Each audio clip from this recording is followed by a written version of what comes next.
सावनेर पांढुर्णा हायवेवरील मंगसा पानांची आम आदमी पार्टीकडून पाहणी। पानन बांधणीत भ्रष्टाचार झाल्याचे निदर्शनास। सावनेर पांढुर्णा हायवेवरील पोलीस चौकीजवळ मंगसा गावाकडे जाणाऱ्या पानन रस्त्याचा मोठा घोटाळा उघड झाला आहे। या महत्त्वाच्या पांधणीतून जवळपास 400 एकर शेतजमिनीला सिंचनासाठी पाणी जात असतानाही शेतकऱ्याच्या तक्रारी असूनही संबंधित विभागाकडून दुर्लक्ष करण्यात आले आहे।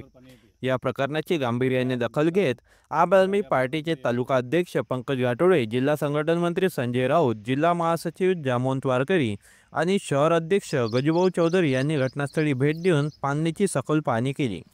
या ठिकाणी दरवर्षी पावसाळ्यात पांधनात मोठ्या प्रमाणावर पाणी साचत असल्याची माहिती स्थानिक शेतकऱ्यांनी दिली। मात्र काही अपुऱ्या व संशयास्पद कामांमुळे पानन पूर्णतः बांधण्यात आलेले नाही। त्यामुळे पाणी वाया जात असून शेतकऱ्यांना मोठा आर्थिक फटका बसत आहे।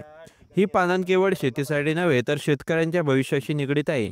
यामधील घोटाळ्याची चौकशी करून दोषीवर कारवाई झाली पाहिजे अशी मागणी आम आदमी पार्टीच्या शिष्टमंडळाने केली आहे। लवकरच या संदर्भात अधिकाऱ्यांकडे निवेदन देऊन ठोस कारवाईची मागणी करण्यात येणार असल्याचे आम आदमी पार्टीने स्पष्ट केले आहे। शेतकऱ्यांच्या हक्कासाठी हा लढा सुरूच राहील असा निर्धारही यावेळी व्यक्त करण्यात आला।